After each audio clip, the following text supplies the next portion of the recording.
Olá, sejam bem-vindos a mais um episódio do podcast da Oftalmo Expert. Eu sou a doutora Viviane Sakata, médica oftalmologista. E eu sou a doutora Maria Cecília Scherer, também médica oftalmologista. E hoje nós vamos dar seguimento a um episódio de marketing, a uma série de marketing, episódio 2, com um convidado aí mais do que especial, que tem sido nosso parceiro aí na caminhada, na jornada da Oftalmo Expert, que é o Rodolfo, do Capital Design, Design Capital, né? Troquei, né, Rodolfo? Design Capital, que vem caminhando com a gente aí desde que nós começamos os cursos da Oftalmo Expert. Muito obrigada pelo seu tempo, Rodolfo. Legal. Muito obrigado pela apresentação, doutora Viviane, e obrigado novamente pelo convite.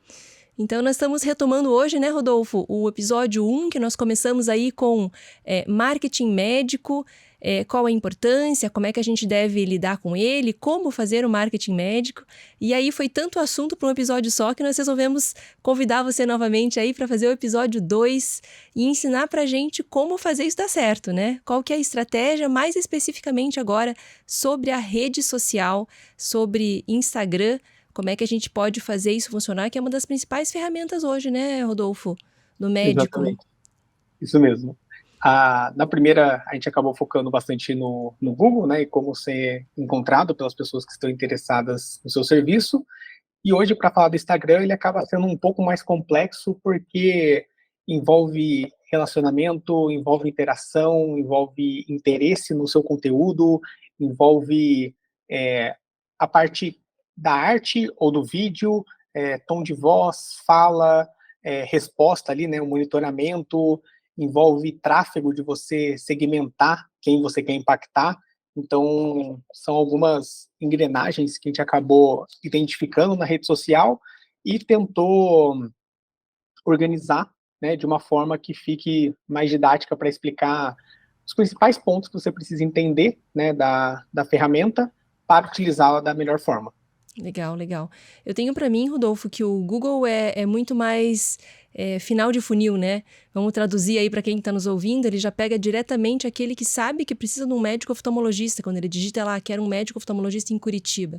Mas o Instagram, a rede social, ela é muito mais começo de funil, né? Topo de funil. Então, é aquele público que você vai buscar, né? Aquele público que você vai ensinar ele nem sabe que precisa de você, mas você vai ensinando ele aos pouquinhos. E a gente sabe que em ambos os canais, o céu é o limite, né? Você pode colocar muito dinheiro. E como diz o Dr. Milton, se você coloca muito dinheiro, você só está tendo a garantia de que você está gastando muito dinheiro, né? Porque você não tem uma garantia de resultado. Então, conta pra gente aí como é que funciona essa engrenagem, como é que a gente pode usar dessa engrenagem da melhor maneira possível, não necessariamente gastando muito ou gastando pouco, mas como é que a gente pode usar dessa engrenagem e quais são as engrenagens para começar, né, Rodolfo? Exato. Do que você até adiantou da parte do funil, realmente é bem interessante, porque basicamente o funil, se a gente fosse simplificar ele, seria aquisição, nutrição e conversão. No Google, realmente, a pessoa já sabe o que ela quer e ela está procurando por isso. E aí, até por isso, no Google existe um certo limite do quanto você pode gastar, porque se não tiver mais pessoas procurando por aquele assunto, não adianta você colocar mais dinheiro, porque não tem busca, não vai ter clique, você não vai gastar. No Instagram já é um pouco diferente, porque você pode aparecer realmente quantas vezes forem necessárias para muitas pessoas no mundo inteiro que esteja conectado ali no Instagram. E aí, por conta disso, a gente precisa saber exatamente quem que a gente quer impactar. E por isso que as engrenagens começam com a parte do público, né? De você selecionar quem é a persona, quem é o público, quem é o paciente ideal que você quer impactar, escrever sobre ele, contar uma historinha, colocar fotos se necessário. Uma dica que a gente fala é: pensa no seu paciente ideal no consultório, aquele que dá menos dor de cabeça, né? Ou que você falar, nossa, se eu tivesse outros 100 pacientes iguais a esse, seria o ideal. Esse paciente você escreve para ver como que você vai se comportar, como que esse paciente gosta, né, de interagir com você, para que você crie o conteúdo pensando nele, e não para outros médicos, como a gente falou no episódio passado, ou, né, acabe atraindo públicos errados para sua rede social. Então, a primeira engrenagem é a de público. É isso que é persona, Rodolfo? Exato. A persona é você contar a história, né, de de uma pessoa, para você identificar ela, saber os gostos, as preferências, as dores, o que ela já buscou que não deu certo, para você conseguir pensar nela para criar seu conteúdo. É É aquela aquela questão. pessoa que você pode ajudar, que você sabe que você tem, Exato. você tem Precisa do seu serviço. habilidade para ajudar ela naquela situação, né? Exatamente. Então fica aí uma dica prática, né? Número 1 da dica aí é você analisar aí com você, e cada um tem a sua individualidade. Fiquei gaga até. Individualidade. Essa é a graça do podcast, né? Tem que ser ao vivo. Mas você saber identificar quem é que você quer atingir. E quando eu falo quem é que você quer atingir, obviamente é quem é que você pode ajudar, né? Para quem você pode oferecer o teu serviço e que você vai estar prestando aquela ajuda, aquele cuidado, aquele tratamento, né? Quando a gente fala de medicina. Mas pense aí com você que está nos ouvindo, quem é a sua persona. Desenhe ela, como o Rodolfo está falando, para que você tenha uma estratégia efetiva. Vamos lá, Rodolfo. E aí, nessa parte, é importante não só características físicas que essa pessoa pode ter, mas também quais são as dores dela, quais são os desejos, essa transformação que vai ter através do seu serviço, da sua cirurgia, do seu tratamento. Então, qual que é a transformação de uma pessoa que faz a cirurgia de catarata, né? Como ela se sente depois? Vai escrevendo tudo isso, porque vai ser importante lá na frente para os posts que você vai fazer. Eu ia fazer um comentário que essa linguagem de vocês, agora eu tô um pouco mais ambientada com isso, né? Mas essa linguagem de vocês, no começo, ela é muito desafiadora pra gente, né? É o marquetês, viu? Ó. Funil, transformação. Eu vejo o Rodolfo em vários momentos tentando traduzir isso e falar com palavras, né? Assim como a gente traduz a medicina. Então eu vejo você fazendo isso. Mas só para deixar um pontuado aí, que se você do outro lado tá se sentindo como eu me sentia no começo e ainda me sinto, né? Meu Deus, o que ele tá falando? O que é transformação? Porque a gente não para pensar nisso quando a gente faz medicina, né? Mas legal, acho que é por aí mesmo. Aos poucos a gente vai aprendendo. E se você é médico, se você tá na faculdade de medicina, QI para isso, com certeza você tem, né? Todos nós temos capacidade intelectual para isso, então vamos, que a gente vai sempre aprendendo coisas novas. Que mais você tem aí para nós, Rodolfo? A gente vai acabar fazendo um podcast inteiro só de público e depois vai ter que fazer das outras também, mas essa parte realmente é muito importante, que às vezes parece que assim, só escrever a persona e tudo mais, mas tudo que você vai fazer vai ser voltado para ela, por isso que essa parte é muito importante. E até do que você estava falando da questão da parte de comunicação, que é importante para o médico, né, que a gente chama, vai do mundo dos negócios mais de soft skills, né, que são skills não hard skills, não são técnicos, mas são outros skills que te ajudam em outros, a melhorar também a sua entrega como um todo. E essa parte de comunicação, uma das coisas mais importantes é a escuta, né, então, basicamente, se você escuta o seu paciente, entende o porquê que ele está buscando você, além de simplesmente resolver, né?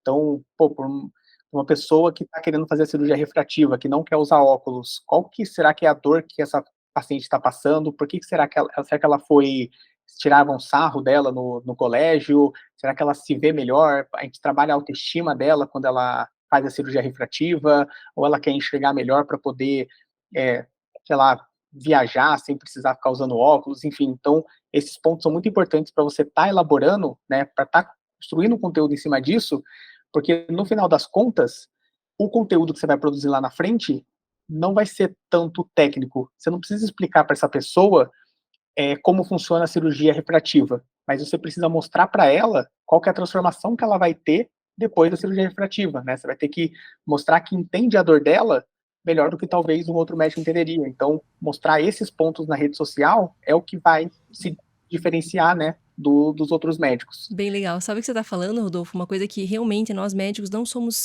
talvez não somos tão treinados no dia a dia a fazer. É pensar no que ele precisa, no que o paciente precisa, não no que você precisa saber.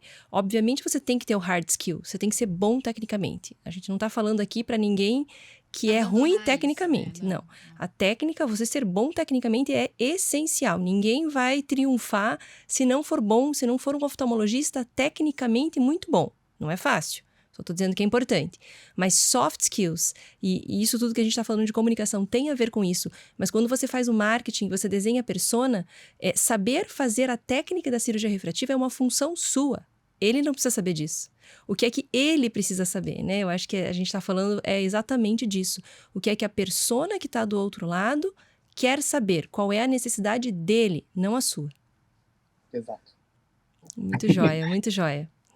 A segunda engrenagem que tem a ver com a primeira é qual rede você vai estar presente, porque cada rede destaca um certo tipo de interação. Como a gente falou no episódio anterior, né, o Instagram acabou pegando muitos recursos de outras redes, então por isso que hoje em dia ele ainda é forte, né, e as pessoas ainda estão lá conectadas. Mas se você for partir para um público mais de negócios, você pode tentar criar um tipo específico de conteúdo por LinkedIn. Se você gosta de gravar vídeo, né, e gostaria de aproveitar a parte de busca do YouTube também, que é o segundo maior buscador de pessoas que estão interessadas em saber um pouco mais sobre a cirurgia, sobre as possibilidades que tem de tratamento, estudos de casos, enfim, você pode trabalhar o YouTube também. O Facebook, para muita gente, é uma rede social que já morreu, porém, para quem busca um público de classe mais baixa ou um público mais velho, pode ser ainda assim uma rede interessante de você estar presente. Então, você sabendo quem é o público que você quer impactar, você escolhe também a plataforma que você precisa estar presente para impactar esse público. O TikTok, como a gente falou um pouquinho também no episódio anterior, é uma rede que vem surgindo, tem muita gente mais nova lá, e é um conteúdo totalmente em vídeo. Então, você precisa pensar bem se faz sentido para você também estar lá presente, mesmo que não seja para conseguir pacientes nesse momento, mas é uma rede que você já começa a se posicionar, começa a ter presença para as pessoas que estão interessadas começar a te acompanhar por ali também. Vou me posicionar como Viviane, mas também como o público que deve estar nos ouvindo. TikTok, para mim, se tem uma coisa carregada de preconceito, para mim é TikTok. E TikTok, para mim, eu ainda não compreendo bem o que é o TikTok, qual é a... Eu acho que você já falou um pouco, né? É um conteúdo em vídeo, né? Por que o TikTok tem esse preconceito que eu tenho e que muitas pessoas que estão nos ouvindo também devem ter? É que eu acho que começou muito com aquele negócio de, é para adolescente, né? É adolescente que está lá, você entra, ele não se coloca como uma rede social. Rede social, a gente parte do princípio que você se conecta com outras pessoas, interage com elas, assim por diante. No TikTok, ele se coloca como uma plataforma de vídeos curtos. Então você entra nela, você nem começou a seguir ninguém, ele já começa a mostrar conteúdo para você, sabe? E às vezes um conteúdo não necessariamente que você pediu para ver, às vezes você pode achar estranho, você fala, cara, mas o que tá aparecendo isso para mim? Por que, né, tá chegando? E às vezes, né, o que o pessoal fala, pô, entrei no TikTok e tem menina dançando de biquíni do nada, e aí eu não pedi para ver aquilo, mas se minha esposa vê, eu vendo, vai ficar estranho, por que ele começa a mostrar essas coisas para mim? Aí, enfim. Então, por conta disso, muita gente deixa de lado e acha que é coisa de adolescente. Mas por ser uma plataforma 100% de vídeo, ele é uma plataforma que puxa muito sua atenção. Não tem como você ir em algum lugar, numa fila, ou esperando em algum lugar, e tá rolando feed, tipo, você faz no Instagram, sabe? Não tem como você ir passando no TikTok. Você precisa realmente parar para assistir o TikTok. E aí sua atenção tá toda naquilo e você vai acompanhando o que você quer. Em 3 minutos o TikTok diz que já entende o que você está buscando, o seu gosto, e a partir disso ele te mostra exatamente o que você quer. E aí entra naquele looping de que os vídeos têm menos de 30 segundos, às vezes você não assiste mais de 15, só que facilmente você vê uma pessoa perdendo mais de 1 hora arrastando para cima e vendo milhões de conteúdos, mas é aquele negócio, né? São recompensas que ele entrega, né, no seu cérebro que te faz querer mais daquilo, só que no final, quando você para de assistir, você nem sabe o que você consumiu na última 1 hora, sabe? Então, A minha experiência com o TikTok, quem quebrou meu preconceito foi minha mãe, né? Minha mãe tem 82 anos e ela e ela tava lá? tinha TikTok Olha e só. ela via muita receita, sabe? E eu falei, nossa, mas minha mãe tá no TikTok, eu também quero ver como que é isso, né? Daí eu baixei o TikTok e realmente ele é muito rápido. E ele pega o que você tem interesse muito fácil. Então, era marketing digital, que eu vi, assisti um vídeo, daí eu acho que eu, não sei se eu curti ou se eu assisti mais tempo que os outros, sabe? Aí vinha um vídeo atrás do outro falando disso. E daí tudo muito interessante, muito... Mas parece que é uma metralhada, assim, de assunto. E eu fiquei mais de 1 hora ali e eu falei, meu Deus, deixa eu tirar isso aqui do meu celular, porque eu não vou fazer mais nada se esse TikTok estiver aqui, sabe? Então, é muito interessante mesmo, assim. Se você quer saber sobre um assunto, saber o que tá rolando sobre um assunto, acho que é um jeito de você se expor a muita coisa daquele assunto muito rápido. Sim.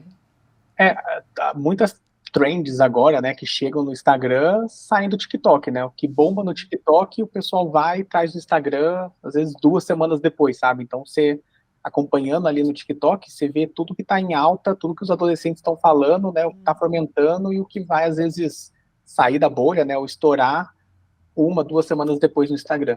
Interessante. Então, persona, rede, Persona, tipo de rede, rede. né? Você escolher onde você vai estar presente. Estamos E a rolando a rede, engrenagem, tá, pessoal? Persona, isso, rede. rede. E a terceira seria o algoritmo, né? De você conhecer o algoritmo da Esse é quente, plataforma. gente. Isso é importante, né? Porque cada algoritmo funciona de uma forma. E se você joga um jogo que é contra o que ele está pedindo para você, né? Você pode acabar sendo punido tendo menos visualização, né? Mostrando menos para as pessoas. Então, no algoritmo do Instagram, que a gente fala, hoje em dia, a principal métrica é a retenção de público. O Instagram quer que as pessoas estejam presentes nela, não saiam e vá para outro site, né, ou se desconecte do Instagram. Eles querem que as pessoas permaneçam lá dentro. Então, quanto mais seu conteúdo reter as pessoas dentro do Instagram, mais o Instagram vai beneficiar seu conteúdo. Então, conteúdos em carrossel, que não necessariamente precisa que a pessoa curta ou comente algo para mostrar que teve uma interação, só de arrastar para o lado o Instagram já entende. Se tiver muitas pessoas arrastando para o lado, ele vai mostrar isso para mais pessoas. No seu vídeo, se as pessoas estão ficando retidas, né, até mais de 50%, 75%, ou assistindo o vídeo inteiro, isso é bom para o Instagram. Opa, esse vídeo está fazendo as pessoas permanecerem mais tempo no Instagram. Então, vou mostrar ele para mais pessoas, porque assim mais pessoas vão estar conectadas comigo.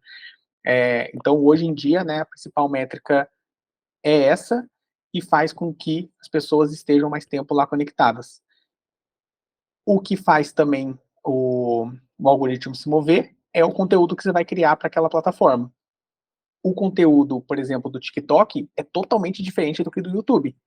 Do YouTube, esse podcast que está acontecendo aqui, que tem uma conversa, que vocês comentam alguma coisa, fazem a pergunta e tudo mais, no TikTok tem que ser rápido. Já tem que aparecer que a pergunta em destaque, alguém já respondendo, e se não entregar logo o que está em destaque ali, a pessoa já era, já perdeu, já arrasta para cima e já vai para o próximo vídeo, sabe?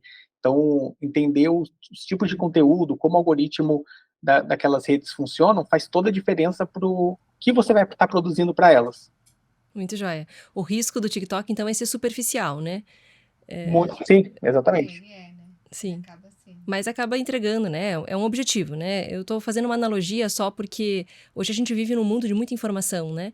E a Oftalmo Expert, ela vem dentro desse contexto, quer dizer, o mundo mudou. A maneira de você ter informação mudou. Se antigamente eu estudava com a enciclopédia Barça, e quem não tinha Barça, meu Deus, como é que estudava? Porque, né, era tudo pela enciclopédia. Vou me achar um dinossauro, né, nesse cine, mas tudo bem. Eu tava pensando isso agora. Mas hoje não, hoje a informação está prontamente disponível em vários canais, né, por onde você quiser. E aí a gente vive o problema do excesso de informação, né? Como é que você vai saber o que é bom, né? Mas nesse meio termo tem que achar um caminho, né? De você ter um local, um canal, algum local, sei lá, uma empresa, alguém, de alguma forma, você tem que achar esse lugar em que você tem informação de confiança, né? Para que você tenha esse conteúdo rápido, prontamente acessível e que seja efetivo para o teu dia a dia, para a tua necessidade. Cada vez mais a gente vê essa possibilidade, né? Nichado, né? Quer dizer, cada um procura o que precisa e encontra, né? Seja micro o assunto, seja macro o assunto, você sempre encontra o que precisa. E a Oftalmo Expert surgiu muito nesse contexto, né, Rodolfo? De trazer aí para o acadêmico e para o residente o conteúdo que ele precisa, porque os tempos mudaram, então o livro-texto não consegue se atualizar na velocidade, ele é muito importante, mas muitas vezes a atualização naquele, né, contexto, nesse contexto que a gente vive hoje, não dá tempo, né? E ele precisa ter uma coisa prática, rápida, efetiva no dia a dia. Rodolfo, estamos então na terceira engrenagem, é isso? Foi público, rede, algoritmo e temos o conteúdo também, que a gente entrou um pouquinho já. Perfeito. O que você tem aí para contar para a gente? Que está super interessante essa conversa aí. Na parte do conteúdo, aí entra o funil que você mesmo comentou no começo, né? Da parte de aquisição, nutrição e conversão. Então, quando que eu estou querendo atrair pessoas para o meu perfil, para conhecer mais sobre ele, e aí nessa parte, conhecendo bem o nosso público, eu normalmente vou buscar mais assuntos relacionados à dor ou o desejo que essas pessoas têm. Por quê? Porque eles não conhecem a doutora Maria Cecília, não conhecem a doutora Viviane, ela não sabe que cirurgia que ela precisa, ela não sabe como resolver o problema dela, mas você tem que criar um conteúdo que ela vai se identificar. Então, por exemplo, tem doenças oftalmológicas que fica com uma mancha preta nos olhos, né? A pessoa pode se identificar com isso, ou que está enxergando alguma coisa embaçado, ou que está aparecendo uma névoa branca no olho, enfim. A gente busca, às vezes, essas dores para chegar até um público que vai se identificar com esses problemas e vai querer saber um pouquinho mais. Mas, normalmente, esses conteúdos de aquisição, né, que você quer aparecer para o máximo de pessoas possíveis, são conteúdos mais superficiais mesmo. Então, por exemplo, o TikTok poderia ser utilizado, né, como uma forma de chegar até um público diferente para eles conhecerem a minha marca, estarem em contato com ela, e se eles quiserem saber mais, eles podem começar a me seguir, entrar no Instagram, entrar no meu site e conhecer um pouquinho mais do meu trabalho. Na parte de nutrição é onde a gente vai mostrar um pouco mais do valor do médico, então vai mostrar a experiência que ele tem na clínica dele, às vezes um vídeo mais completo sobre a cirurgia que ele realiza, sobre o procedimento que ele faz, sobre as doenças que ele cuida, né? Então, às vezes, contar, né, algum case de paciente, a questão do antes e depois que a gente falou que foi liberado, a gente gosta muito de utilizar nessa etapa do funil, que é onde a gente vai gerar mais valor para o nosso trabalho. Então, a gente não está buscando pessoas que estão só interessadas no resultado, e a gente não está convertendo, prometendo nenhum tipo de resultado. A gente só está utilizando aquele antes e depois, aquele resultado, para explicar o que foi feito para aquela paciente, sem, lógico, deixar as questões de complicações que também podem acontecer, mas mostrar que, ó, nesse caso, ela era assim, ela ficou assado. Contando não só a cirurgia que foi feito, mas voltando naquele ponto da transformação, como que essa pessoa chegou no consultório e como que ela saiu depois de ter passado pelo seu procedimento. E no fim, né, a última etapa seria a conversão, que seria realmente para a gente converter a nossa audiência em paciente. E isso é muito importante tomar cuidado na hora que for fazer isso, porque não adianta fazer um tráfego que você vai mostrar para Curitiba inteira que você é oftalmologista e está pronto para atendê-los, né? Porque a pessoa não conhece você, né? Ela não gerou valor no seu trabalho. Então, o que a gente fala das etapas do funil é que em cada uma dessas etapas o tráfego também vai ser diferente. Enquanto que na conversão a gente vai tentar converter quem já assistiu um vídeo seu, quem já entrou no seu site para saber mais sobre o seu trabalho, para quem já demonstrou interesse mandando um direct ou engajando com a sua página. Então, para essas pessoas, eu posso criar daí sim um conteúdo que normalmente mata uma objeção que ela possa ter, para que ela aperte o botão e comece a conversar com a minha secretária. Legal, muito joia. Olha que Mas tem bastante riqueza, hein? coisa. Gente, para quem não estudou, não pratica ainda esse marketing, essas informações valem ouro, viu? Às vezes a gente tem que cavar muito para poder achar uma informação de qualidade assim. Então, acho que fica a primeira dica aí. Então, identificar a sua persona, eu acho que é o primeiro passo e não menos importante, ele é o primeiro porque ele realmente é o essencial, né? A essência. Esqueci. Tá presente na rede social, Redes né? sociais, tipos de Aí rede. escolher qual que você quer estar presente de acordo com a persona que você desenhou. saber como funciona o algoritmo daquela rede para jogar a favor dele, criar um conteúdo nessas etapas do funil em que vai atrair, reter e converter essa audiência. E por fim, tem o tráfego, né, que daí o tráfego ele tem como poder minimizar o seu esforço. Então, se você for jogar o jogo do Instagram, você precisa estar muito lá presente, você precisa estar postando stories toda hora, você precisa estar postando conteúdo quase todo dia, e aí quando você vai para os gurus, né, do marketing, que a gente chama, que se colocam como especialistas e tudo mais, vão falar, cara, você tem que postar 3 vezes por dia. Só que quando a gente para ver, pô, um médico que trabalha, que tem o consultório dele, que tem que gerir a clínica dele, que tem família, que tem tudo mais, não tem como ele estar também focado em só criar conteúdo, porque senão ele para de atender e vai só criar conteúdo, né? Gente, isso é extremamente difícil. Vou dizer pra você, Rodolfo, isso é extremamente desafiador. E aí vem o tabu, né? Mas eu acredito que isso também é trabalho, né? Eu acho que ficam, não, ela só, é blogueirinha, né? As pessoas falam blogueirinha. Não é blogueirinha, gente. Isso aqui é working hard, né? Principalmente porque tira a gente da nossa zona de conforto. Então, vamos parar com esse preconceito bobo que é da década passada, né? E eu acho que isso tem a ver com work and working hard, né? Então, acho que é disso que a gente tá falando. E agradeço aí mais uma vez o seu tempo. Rodolfo, quer falar mais alguma coisa? Perdão. Muito obrigada pelo seu tempo. Acho que a conversa foi novamente muito rica. Espero que vocês que estão nos escutando tenham aproveitado. E vamos em frente, né? Fazendo você cada vez melhor, um médico mais humano, mais técnico, mais capaz. É isso que a Oftalmo Expert trabalha todos os dias para trazer aí para vocês. Um médico de alta performance, né? Quando a gente Exato. pensa em alta performance. Que não é para todo mundo, diga-se de passagem, né? A gente não pode abrir mão de nenhuma habilidade. Com certeza. Muito obrigada, pessoal. Obrigada, Rodolfo. Obrigada, Rodolfo. E até a próxima. Até a próxima. Tchau.